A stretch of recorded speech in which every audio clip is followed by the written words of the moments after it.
Hey everyone, welcome back to Robot Boy, and in this video we'll be taking a look at the key idea that will be the secret to securing a sustainable future for No Man's Sky.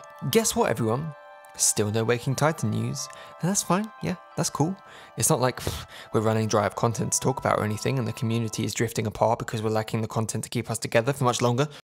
I'll talk about what might be happening with Waking Titan in another video, but today we're going to have a look at the key thing that I think Hello Games needs to focus on in the next update in order to bring No Man's Sky back to life and to keep it alive for a very long time in a way that would remove the possibility of this sort of major dry spell happening again after the next update releases. The key word in question here is creativity.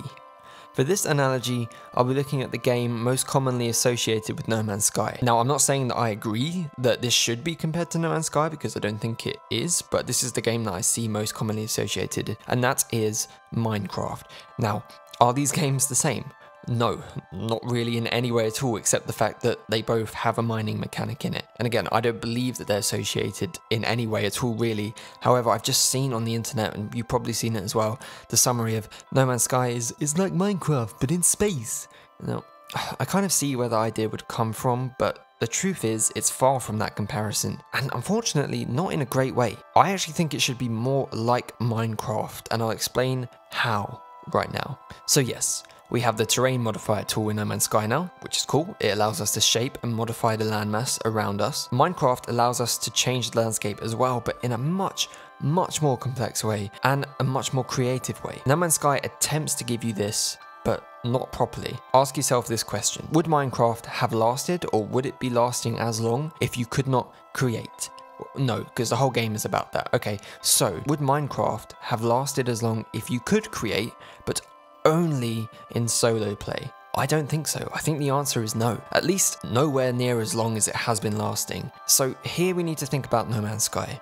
It's all well and good giving players more tools and freedom to create in the new update. I know I would definitely spend a lot of time doing that, and I love creating things in games. But at the end of the day, creativity only works effectively if you have someone or some people to share the creations with who can experience your creations within the game world in real time. For example, I'm going to give a shout out to Mac4a here. He has been featuring a great ongoing segment recently focusing on finding and showcasing other players' bases. It's great, and it's provided extensive content to explore and cover, but there is a limit to it. He can only experience the end result of the other player, what they built when they finished building it, and even then, we don't even have really insanely extensive tools to create and build with. You can see the end result, and that's it. You can walk around it, you can look at it, but that's as far as it goes in terms of sharing creations. I know a couple of my friends would genuinely be interested in purchasing the game, having never played it before, if Hello Games happened to implement a shared creative mechanic in the next update. Allowing players to build and create content will far surpass the amount of content that any developer will be able to create for a game on their own. Take GTA 5 Races, for example,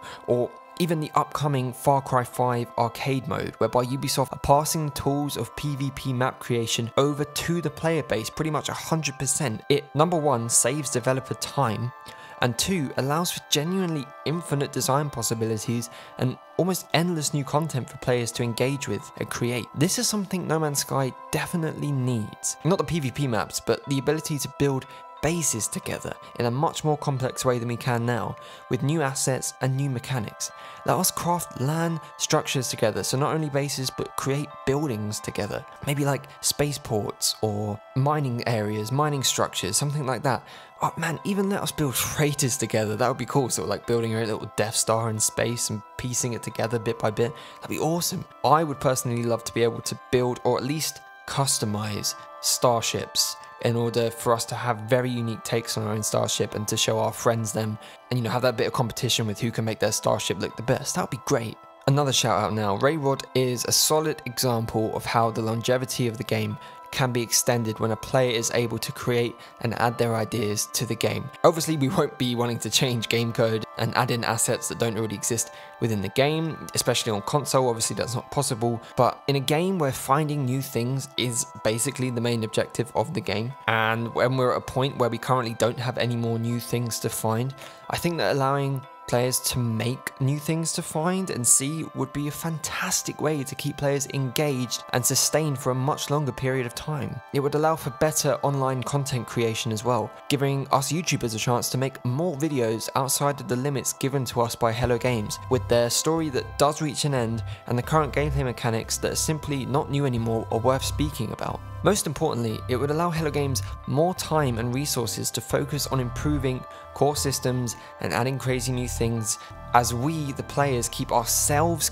content by creating our content. By keeping us busy on our own, we won't need to be salivating over Hello Games' Twitter feed for the next nugget of information. We can sustain ourselves and allow Hello Games to be more creative and focus more on improving mechanics and basic gameplay structures instead of trying to think of and build new locations and ships, etc.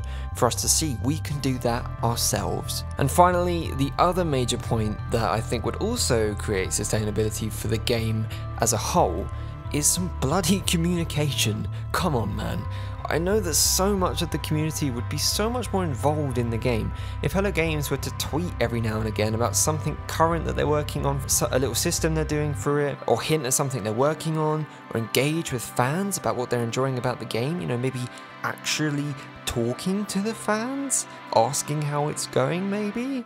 Literally anything.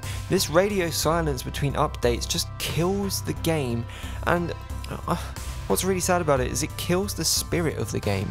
It shouldn't be the sole responsibility of the community to retain interest and spark excitement about the game. The developing team should be doing that themselves, and they should at least have a hand in helping give the community a platform to engage and interact with. Whew, that's it. Ran over. But yeah, the secret to sustainability, creativity. Letting us create the content for the game. What do you guys think? Do you agree with the points I raised in this video? Do you think Hello Games needs to communicate more? Do you think creativity is the way forwards? What do you think should be added into the game to allow us to be more creative? And as always, when do you think the new update will drop?